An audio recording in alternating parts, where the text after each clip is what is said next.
Thank you. It's truly a pleasure to be here and to tell the story of how we're taking manufacturing in new directions at GE Appliances. So first I'll start with a picture that you can see. This is not a refrigerator, this is an ice box. This is before we put refrigeration in these devices, but I want you to pay particular attention to how they're being made and how they're being assembled. If we fast forward maybe 80 years, this is a picture I took a couple of weeks ago in Louisville, Kentucky at Appliance Park, where we make millions of appliances manufactured here in the United States. And you'll see, although different, it looks very similar. Someone from years ago could see, they would know exactly what we're doing. Hey, these guys are building appliances. If you look at this, these look like energetic young GE engineers from times ago. And this is how these products, that icebox was, I'm sure, designed in a facility very similar to this. If you fast forward, here's how we design products today. And you'll see the technology is different, but I'd argue the way, the processes, and what we're doing haven't really changed that much. So it kind of gave us some questions at GE Appliances, and we started looking out. Is there really ways this new technology can really redefine how we design products, how we make products, sell products? And we early on went out looking, we got external, we met up with a company called Local Motors, Jay Rogers, and really started to say there are different ways and maybe different things that this technology can bring to us to really redefine what we do. So what we did is we created a new business. There's a new business within GE Appliances. I'm the CTO of GE Appliances, and this is under the technology group, oddly enough. But it is a new business where you'll see what we do is much, much different. It's located around 4 miles from Appliance Park, so it is off on the edge, and that's one of the reasons I would say manufacturing on the edge. But it's much as John Hagel talked yesterday about how we did something outside, and we'll talk about why that was key. It's on University of Louisville campus. It's a great university. It's got the speed school where we have co-op programs and we have real hands-on engineers that graduate every year. And I think that's also part of one of the secrets that we have here of really getting outside. What's our charter? What are we trying to do? It's a big goal. We're trying to invent a whole new world of home appliances and really bring innovation into an industry that I would say is lacking innovation. When you go into the stores, there's really new innovation coming into this. And we feel that there's not enough and there's more we can do. One of the keys you'll see in our mission here is this word community. And I think that's one of the fundamentals that we're doing different, is the whole aspect of FirstBuild is not inside us, it's working with the community and doing everything with the community on how we design, build, and sell products. And to build products that people are passionate about and that they really want. So to do this, we really had to redefine our values. If you look at this optimization, my real job, what I do day in, day out that brings home the paycheck as a CTO of appliances is we optimize. And there's nothing wrong with this. We have to make things more efficient, better every day. That's what we do. That's what we're great at General Electric. But with that, it's closed. If you want to come visit me in the office, you need to sign in with security. There's a badge. If you want to get back into one of the labs, you basically have to sign an NDA. It's a very closed atmosphere. It's top down. What we work on, we have a 3-year growth playbook process that we very closely follow. And then it's very linear. We have an NPI process that is very structured. As we take things through these programs, it is a very structured process. And it works well. It's predictable. We launch many, many new products every year. And these investments are anywhere from $10 to $100 million investments. So you want to be predictable and you want to bring yourself a good return to your shareholders. What we're doing at FirstBuild couldn't be more different. It's completely open. Anyone can come in anytime. We're open 9 in the morning till 9 at night, Monday through Friday, 9 a.m. till 5 p.m. on Saturday. If you're a competitor, if you're just someone that wants to see what we're doing, anyone can come in and see what we're doing. It's completely open. We're all about experimenting, and we're all about iterative. You'll see we don't have a plan, which sounds odd. From GE, it kind of drives me nuts every day. We don't know what we're going to be working on during the year because it iterates, it changes constantly. And it's basically what the community wants to work on. What's our goals? Because we still do have goals. Our cycle time, 6 months from an idea to market. Takes 6 months, and that's just when someone thinks of it to be out there selling products. We need to come out with 12 new products a year. We want one to graduate innovation success, that's GE Appliances, GEA. And that means it's gotten so good that we can no longer manufacture it at FirstBuild, that we need to bring it into where we scale very well back at Appliance Park. And then our goal is to break even financially. It was funded out of our R&D efforts because it is innovation, but it's a way, and you'll see the model we have, we can actually make money on innovation, which I would argue is very disruptive. So what's our playbook? We design with co-creation. So our engineers are actually working with the community. It's not GE engineers running these projects, it's the community that gets involved and execute programs. We build in small batches, and you'll see that with different manufacturing techniques. And we sell things, one, to make money. Of course, we love making money, but that's not really why we sell products out of FirstBuild. We sell products there to validate ideas. That's our real value add, is to sell products to validate do people really like the innovation we're working on. So I'll step through the playbook of how we do each thing a little bit different, and I would say a lot different than your traditional way that we do at General Electric. How do we design? When you walk in, and this is very much as Dale talked, and we are really about the maker movement. That's our community, that's our target audience, is the makers. When you walk in, this sign is boldly out there in FirstBuild, is we're about prototype, we're about making things. You don't find PowerPoint. I don't think we've made a PowerPoint chart ever in FirstBuild other than ones like this that I've got. It's not how we do programs. We make prototypes, we make physical things. If it's electronics, we'll make circuit boards there. The whole thing is a dream prototype shop. And we keep saying no meetings, no approval process, let's just build things and see what happens. When you look at the design, how things look at FirstBuild, it doesn't look like those pictures I showed at the beginning. It's chaos many times. And for some engineers, it is just not their place.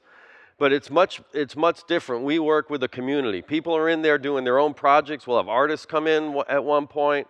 Someone might come in to work on some things for their home. An entrepreneur might want something different. Anyone can come in and use our space and interact and work with our engineers. We'll have people working on science fair projects, STEM projects, but that's our community and that's who we reach out to. I would say our best product planning has actually come out of hackathons. And this is not how corporations typically do product planning. But our hackathons have just been amazing things. People coming in there in 12 hours will come out with 10, 12 ideas. But what we find out is what resonates with the community. What do people like working on? So we have no clue what's going to come out of these hackathons. But some of our best successes so far have started just like you see here, with a bunch of folks just having fun, signing up to come in. We've had to change the way we work with IP. I mean, we'll talk later, and if people want to learn more, we're going to have discussions later. We can get into some of the real aspects of how we do this. But it's a much, much different approach to design and looks much different than what we still do at Appliance Park. And it, I would argue, yields much dramatically different results. Now, how do we build? I would say what we're doing here, the manufacturing aspect is probably one of the biggest innovations we've got. And it won't look very innovative. It looks very simple what we're doing. But in its simplicity, it's unlocking unbelievable things for us at FirstBuild. So I'll use a case of a pizza oven. So this oven is a product that we've been working on for about 7 months as far as physically going through. We're building it. This is 100% manufactured at FirstBuild. It's community driven. It's an amazing product. The top deck on this thing gets to around 1,200 degrees. Anyone who likes pizza, the bed gets to around 800, 900 degrees.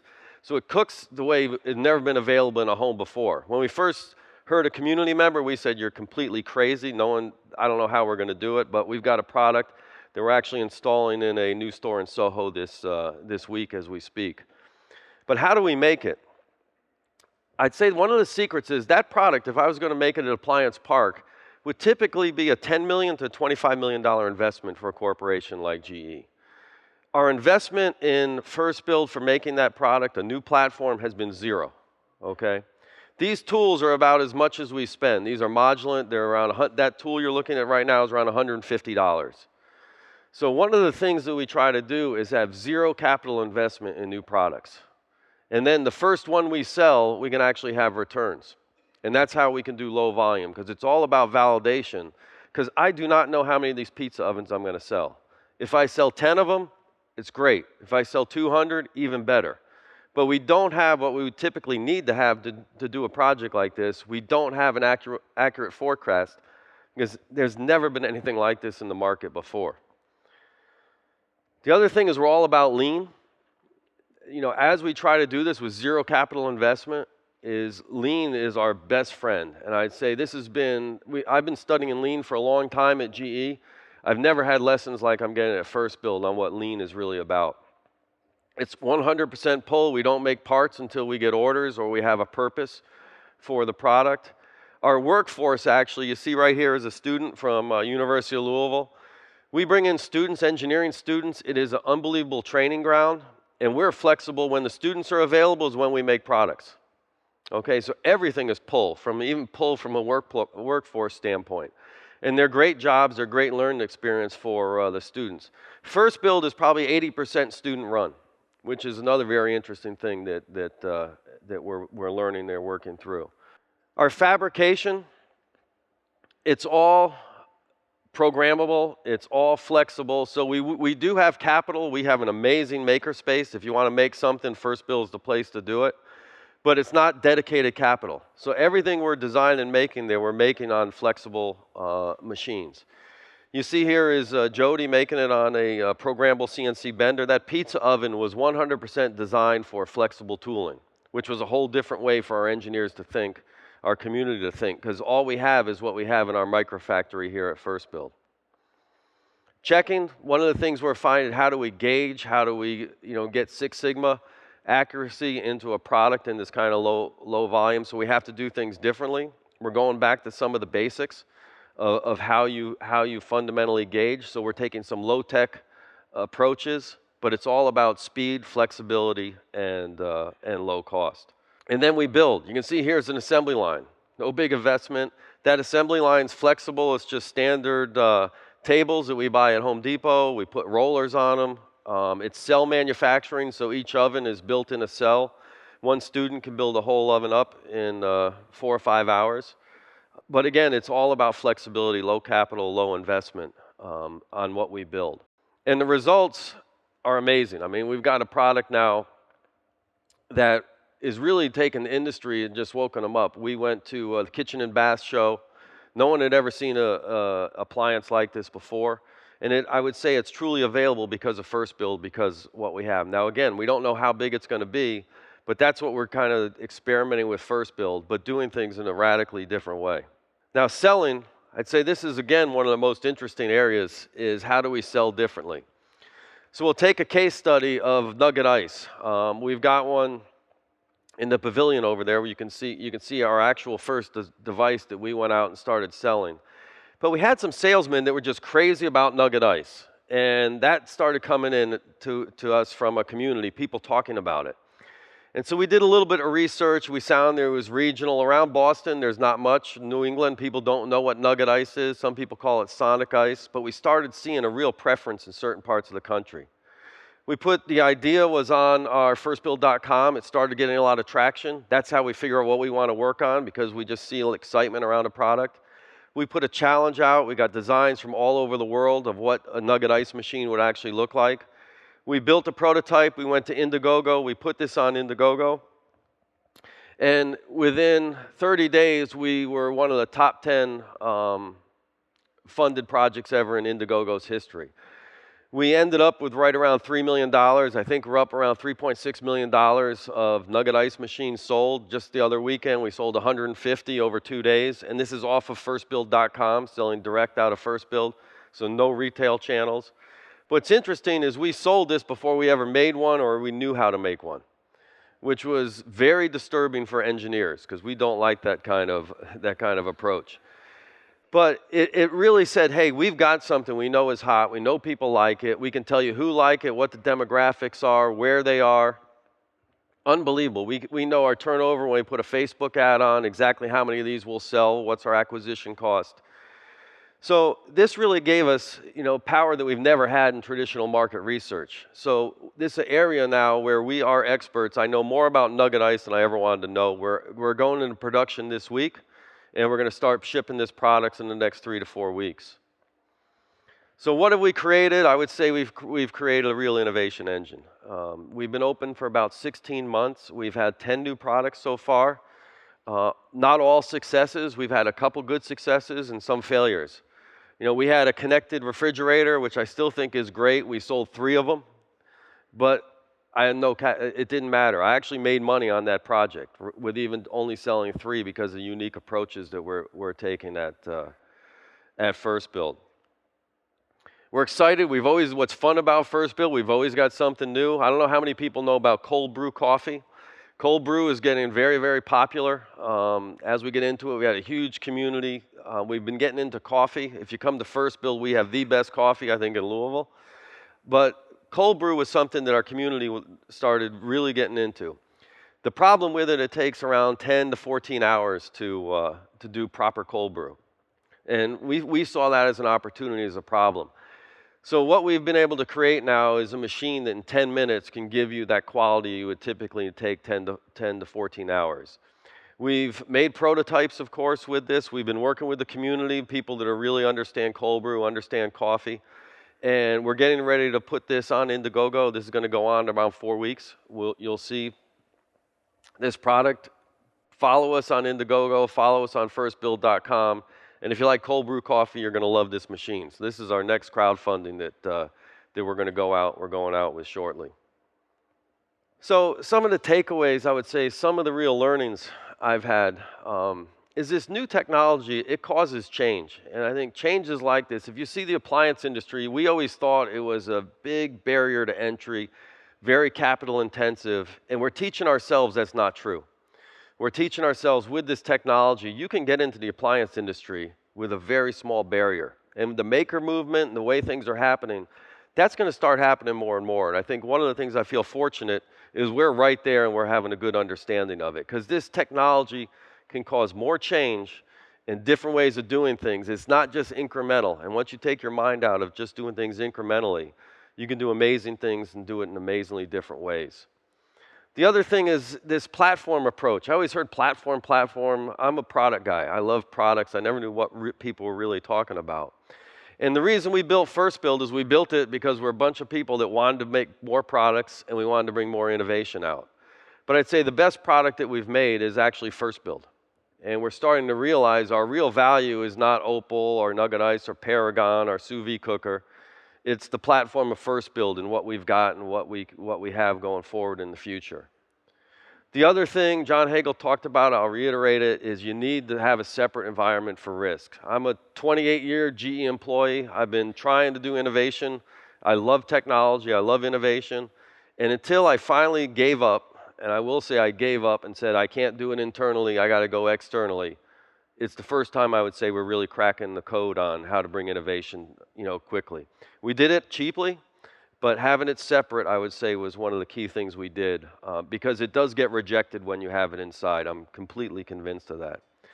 And then the other thing is low cost of failure. Everyone says, oh, failing is bad. You don't want to fail. You shouldn't encourage failure. But what you should do is lower your cost of failure. At FirstBuild, if we fail, nobody really cares. If I fail at GE Appliances, it's big. I'm wasting millions and millions of dollars. People are going to care, and I can't do that. So I think the thing is learn how to make the cost of failure go down. Don't encourage people to fail. I hear that all the time. I don't know why we would do that. You don't tell sports teams to go out and lose, right? But you don't, just keep the cost down. Okay? So thank you. Thank you for the time. We're going to be talking more in the afternoon if you want to learn more about FirstBuild. Please join us, firstbuild.com, and watch us what's going on. It's exciting, and love you guys to join our community. Thank you. Excellent. Kevin, thank you so much.